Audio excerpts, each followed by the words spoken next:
प्रधानमंत्री नरेंद्र मोदी ने देवघर के बाबा बैद्यनाथ मंदिर में पूजा की। उन्होंने 12 किलोमीटर लंबा रोड शो भी किया। बाद में जनसभा को संबोधित करते हुए प्रधानमंत्री ने लोक लुभावने कदमों पर आधारित शॉर्टकट राजनीति को लेकर लोगों को आगाह किया।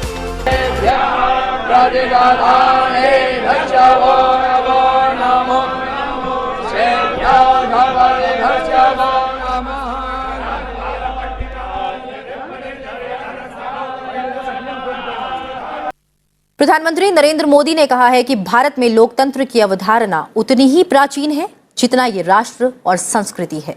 प्रधानमंत्री नरेंद्र मोदी बिहार विधानसभा के शताब्दी समारोह के समापन कार्यक्रम को संबोधित कर रहे थे।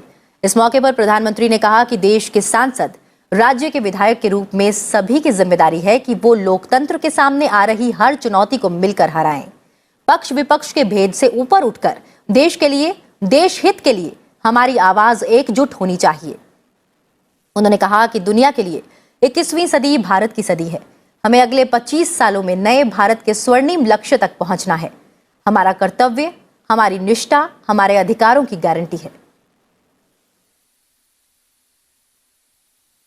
हम लोकतंत्र के सामने आ रही हर चुनौती को मिलकर हराएं।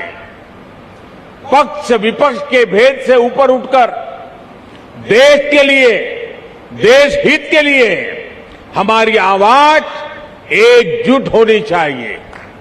जनता से जुड़े विषयों पर सदन सकारात्मक संवाद का केंद्र बने।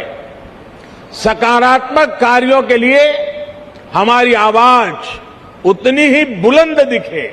इस दिशा में भी हमें निरंतर आगे बढ़ना चाहिए। प्रधानमंत्री नरेंद्र मोदी ने कहा है कि राज्यों के विकास से राष्ट्र का विकास संभव है। उनकी सरकार पिछले 8 सालों में इसी सोच के साथ काम कर रही है। वो आज झारखंड के देवघर में हवाई अड्डे समेत अन्य विकास परियोजनाओं के उद्घाटन के मौके पर बोल रहे थे। प्रधानमंत्री ने कहा कि झारखंड की नई परियोजनाओं से पूर्वी भारत का विकास होगा। उन्होंने देवघर में 16,800 करोड़ लागत की परियोजनाओं का लोकार्पण और शिलान्यास किया। इस मौके पर उन्होंने कहा कि इन प्रोजेक्ट से झारखंड की आधुनिक कनेक्टिविटी, ऊर्जा, स्वास्थ्य, आस्था और पर्यटन को बहुत अधिक बल मिलेगा। वहीं प्रधानमंत्री ने कहा कि आज सरकार के प्रयासों का लाभ पूरे देश में दिख रहा है। उड़ान परियोजना के तहत पिछले 5-6 सालों में लगभग 70 नए स्थानों को एयरपोर्ट्स, हेलीपोर्ट्स और वाटर एरोडोम्स के माध्यम से जोड़ा गया है। इन प्रोजेक्ट से झारखंड के लाखों लोगों का जीवन तो आसान होगा ही, व्यापार कारोबार के लिए, टूरिज्म के लिए, रोजगार स्वरोजगार के लिए भी अनेक नए अवसर बनेंगे।